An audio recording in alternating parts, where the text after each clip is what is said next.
All right. Hope everybody's doing good today. Appreciate you being here. Obviously, a busy weekend here on campus, and for the athletic department, men's and women's basketball, with some big victories, as well as the cross country team advancing to nationals, and of course our game with Arizona. Certainly some really good tape. Learn a lot more about ourselves. We're continuing to improve in several areas, and others we want to continue to improve upon. Some personal updates for you guys. The big one, of course, was Micah. Micah did suffer a break in his arm, and his recovery time will be about 6 weeks. CJ is good. CJ had a hyperextension of his elbow, and by the end of the game, he was fine. Aside from that, I thought Bryson was banged up, but he wasn't really. Just took a shot throughout the course of the game in his leg or whatnot, so he's good to go. And aside from that, I think we are good on injuries. And that being said, open to questions. Right here, front left, James. With Micah, Mario, multiple family members indicated 2020. It looked like he was in the hospital this morning. You said 6 weeks. Is it any chance for a postseason for a bowl game, or is that off the table? No, we'll see. I mean, we're always hopeful of that. I mean, he's proven before he's a quick healer. He overcame a really significant injury, but when I say significant, obviously one that it's pretty painful and whatnot, and from a tough collision. But I mean, modern medicine and the way that our training staff, our medical staff, is second to none. I mean, the very best in the country.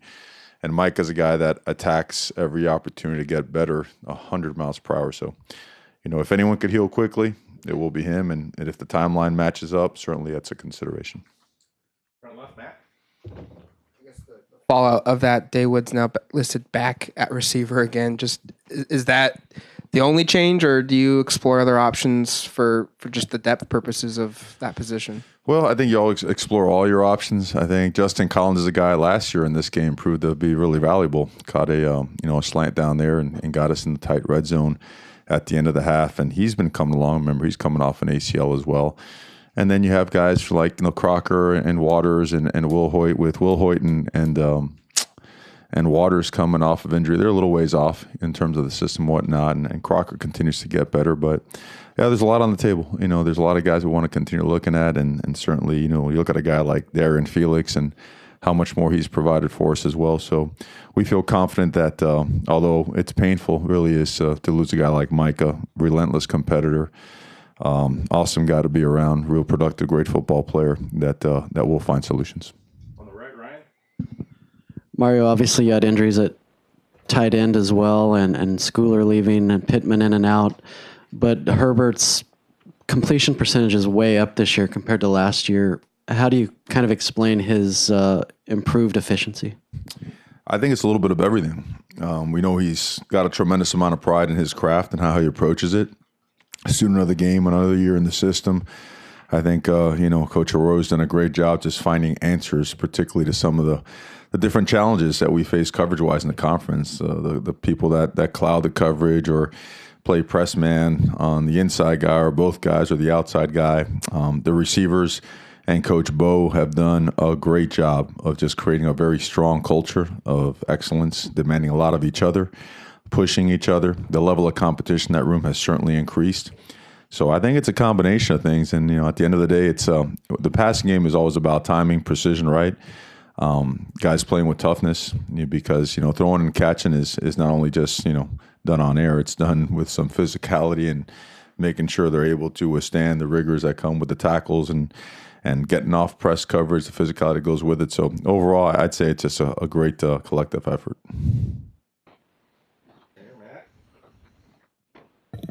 After reviewing the film, anything stand out, either positive or negative, that you maybe miss without watching it the first time? Oh man, wow! How much time do we have here today? I mean, there's always things that when you look at film closely, when you really study it, and I'm talking about like rep 12 on that particular player, and then go down 12 for each other. And you see a lot of improvement in technique and fundamentals, particularly by the front seven. I thought that really stood out. Our tackling improved. I thought our attention to detail, particularly communication on defense, which was a huge point of emphasis during the bye week, that really showed up because of the very tempos of Arizona. It was going to be a challenge. When they get going fast, you've got to line up. You've got to have a call in place. When they shift or they motion, you've got to have a secondary call to go to. thought that was awesome. I thought getting off to a fast start on offense was great. I thought coming out from the 1 yard line and not scoring, especially not scoring a touchdown, it's inexcusable. So something like that stood out. We improved from a penalty standpoint, but still had two that were just inexcusable. At least one that's inexcusable. And, message sent there. So there's progress in those areas. We had one penalty on offense, a holding call, which that looked like a sumo match in there. So kind of got wrapped up and it happened. But pleased a lot of areas and a lot of areas to improve. I don't know if I answered anything you asked there, but sorry about that. James. A couple other personnel things, Mario. One, Pickett, I know was suspended the first half because of the targeting, but didn't play at all. What went into that just decision where you knew you were going to play Brady? I'm sure Steven earned time, but nevertheless not to play Nick at all. And secondly, with that and all these other issues, can you speak to you mentioned last year, like you were very below the scholarship number. This year you started at 85, but you're entering these weeks right now where, by my count last week, you had 60 available players based on the guys you want to redshirt. That's a pretty lean number, and you're obviously executing at a really high level. So just can you speak to that, the depth that you have with that? I'm writing down all your questions because you got about 6 of them, okay? The first one, in terms of Nick sat out the first half. He did play some in the second half. Him not playing as much was probably a combination of both. Just things were kind of rolling the way they were, and it's not an indication of anything else. Both those guys are, week in and week out listed as one or the other starting because they both compete their tails off and do a really good job. Which was your second of 6 questions? I forgot. You have a pretty lean number. Lean number. Well, I think we're at, in terms of actual scholarship players, I believe we're at 81. The 20, when you look at that number also, you got to realize if a guy's played 3 games and you still want to save that shirt, you still have that one game to play him. You want to be real strategic about that. God forbid you should have a really bad injury in the next couple of weeks. Now you could really invest in the guy being that guy for this week and maybe the other. Let's say it's a defensive lineman, right? Let's say it's a Christian or a Keon, right, who are right there at the cusp. They're really good players. You want to play them, but you also want to. Now you could pick and choose which game that guy plays. So it is strategic. But I don't feel that we're lean. I felt we were lean at wide receiver. Obviously, that's why David's coming over. But aside from that, we feel good about the roster. Gary, on the right. Yeah, Coach, a question about injuries, a risk, the possible risk and reward of playing certain players. Johnny Johnson, for example, I don't know how many times he's on the kickoff coverage, but I just go back 2014, Devin Allen, Olympic sprinters or hurdlers, injured for the season on a kickoff return, and then the next year, the second game of the season, I think Nebraska, he's on the punt return coverage out. His career ends. So, is it really worth the risk for Johnny Johnson to be when he's such a valuable member right now of the team? Does it really help the kickoff coverage that much? 100% it does. And we will never devalue one phase for another. Special teams are just as important as offense and defense. And the moment you start thinking that it's not, and you start treating it as that other thing you do when you're not playing offense and defense, is when the culture of your team will rot from the inside out. And historically, a place I've been lucky enough to be at, you would find our punt and punt return teams littered with future first-round picks because it's important, and it's important for your team to know it's important. Warren, front row. Coach, away from injuries, I was curious about the culture of this football team. You've talked a lot about that in the past. What's the linkage between the culture now and being 9-1? How much has the culture changed here to this record? And I'm also curious about the implementation of your player council and how much of an effect that's had on this team. Trying to figure out where to start on that. I think it starts first and foremost with recognize that Oregon's been good for a really, really long time. And that's like priority number one as you go forward. Our starting point here was when things kind of took a hit, right? Things were not going so well, but even when that happens, you got to quickly recognize things did go well. And there's the fabric, right? The fiber, the DNA of the program is is in those that came before us, and then the things that we bring to the table. And when you do that, when you bring a blueprint that's because the style of play is different, and because trench play, line of scrimmage play is so emphasized, it really requires a certain offseason and a regimentation, an attitude, and a physicality that's going to be very demanding. One that that's really not for everybody, and that's okay. Football is right, different styles for different folks and whatnot. So when something is as challenging and demanding as that is, your leadership council, like you mentioned, becomes the most instrumental and critical. They play the most critical role in being able to push forward, because it does get tough. And I'm sure there are moments in time where it's like, man, is this really worth it? This is really hard and demanding. Not in the wrong kind of way, in the right kind of way. Because we have a saying around here, it's easy to be tough with somebody else's body. We don't ever go past that line. We have a GPS system, a catapult system that measures everybody's output, workload, accelerations, decelerations, all that good stuff. But when your team is bought in and it's player led, and there's ownership in it, man, they just start demanding from each other, and actually they won't tolerate anything less from each other than each other's very, very best. And so that's echoed constantly. That becomes truly a part of the DNA. And like when you watch our players now throughout the course of the week, the way they handle meetings, the way they handle walkthroughs, the way they demand of each other in practice, and the way that they handle everything leading up to the game, up to that pregame, moment in the locker room, and then the sideline throughout the course of the game. It's all the things that have been emphasized are becoming a reality, and that reality and their work is being validated in the results that they're having. Can you give an example of how the Leadership Council maybe has played an important role during the season? I think it's in everything we do. I think you find it in, it's like having another, 16, 18 generals, guys that truly carry out the messaging and live it. They actually carry it out by example. They voice it, they echo it, and then they hold others accountable to it.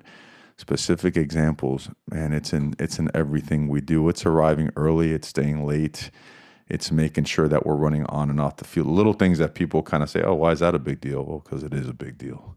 Because in everything you do, you're sending a message to the other side, right? Running on and off the field, making sure, we look the same. Guys are dressed the right way. You don't have officials complaining that, guys are kind of wearing their own uniform stuff and doing their own thing. That guys are paying attention when they're the twos and they're watching the ones go and walk through, and it's a critical detail as it relates to a particular blitz or a pressure play. I mean, the list goes on and on and on. I don't want to bore you, put you to sleep here, but it's in everything. The best way to put it is this. Our guys have adopted that. They're, people always say, take care of the little things. There are no little things. They're all big things. So we treat them all as big things, important things, and that way nothing slips through the cracks. On the left, Rob. Any message for Camden after the game? Just what you feel like his confidence is still there after missing a couple kicks? Well, it's he missed, and I know he feels awful for it, but you got to press on and get better. I mean, football's still a development sport. That guy's very talented. He has done it before, and he's done it in practice, and got to get back out to the work tomorrow and get better and do it again. On the right, Ryan. Mario, Herm Edwards obviously lived up to his statement. You play to win the games, going for 2 the other night at Oregon State. What kind of game are you expecting from Arizona State? Obviously, they're going to try to do everything they can to upset what you guys have going. What do you see from Arizona State? Excuse me. They're as talented as any team you'll see. They really do, on both sides of the ball. Defensively, they're very disruptive. I mean, they're bringing some type of game or stunt 35, 38% of the time. Pressure or a stunt well over 50% of the time. They play the Tillman position, in honor of, Mr. Tillman and all the great things he did, which is very different because that alignment now puts you in a predicament whether are you going to count them, not count them. It's an ID issue as it relates to the run game, the passing game. It helps them disguise coverages. It gives them better angles. They're just very disruptive. They're very disruptive. They force you to make plays. They're not going to allow you to they're not going to hand over easy plays. So they put a lot of pressure on the quarterback. They create a lot of negative plays. And then when you look over on the other side, their receivers, I'm sure you've seen a lot of film. I mean, there are a lot of make one guy miss and go and take it to the house. They've done it against man coverage on slants, simple slants, slant and goes, double moves. Eno is as good as it gets as a running back. He runs behind an offensive line that's playing really well. They're physical. They're athletic. They get on blocks. They stay on blocks. Both quarterbacks are talented guys. They don't play like freshmen. They don't. Very talented. They do it with their arm, with their feet, quick decisions. The system lends to them getting the ball out quick so they don't have to take pressure or sacks. I see a very experienced, well-coached, and very talented football team that plays really good football. Time for two more. Matt on the left. We've made a big deal about the last two recruiting classes at Oregon, but what do you say of the 17 class? I think 14 of those guys are on the two deep, and just their importance of turning this team where they're at right now. Oh, without a doubt. I mean, I think everybody in the program, when you look at teams and their progression, it takes everybody, right? The 17 class, even before arrival, the 16 class. I always think back to, 4-8. You go through a 4-8 season, that'll test you now. It'll test you in a bunch of different ways. Everybody in your ear, do this, do that, don't listen to this or do that. And then the 17 class to come in, despite that, and really say, hey, we're going to help turn this thing around. So tremendous amount of credit to both those classes, the entire team. But in reference to your question, yeah, those guys, a lot of them played as true freshmen, right? They had to go right away and never flinch. So super proud of those guys. James, last question. Try and kill two birds here, Mario. One on Cam, a follow on Cam, because these are some season-long struggles and it's kickoffs as well, and it's impacting field position and stuff. Can either Blake or Tom Snee handle any of this? Is there competition at that position in any facet of kicking? And secondly, because it came up nationally this past weekend, especially with Tua's injury, there was a lot of murmuring in the stadium on that final possession about Justin still being in the game. How do you approach that late in a 4-score game? Because obviously you're hearing the criticism Nick is taking as a result of this, and that was before halftime. How do you approach that? All right, the first thing is Blake and Tom, they're not kickers by trade. I know they're punters, and a lot of times people think they could do both. They don't. Henry Cattleman is our other kicker, and he does a heck of a job. And every single week those guys compete. So, and both those guys have gotten better. I know the game didn't work out in their show as such, but we have faith that he'll get back on track and that Cattleman will continue pushing. In terms of Justin being late in the game, I don't know what is defined as late or not an opportunity where a guy should be playing or not. I know that what we had called were really safe and good plays to continue moving the football, and we play football here at Oregon, so that's what we're going to do. Thank you, Coach. Okay, guys. Thank you very much.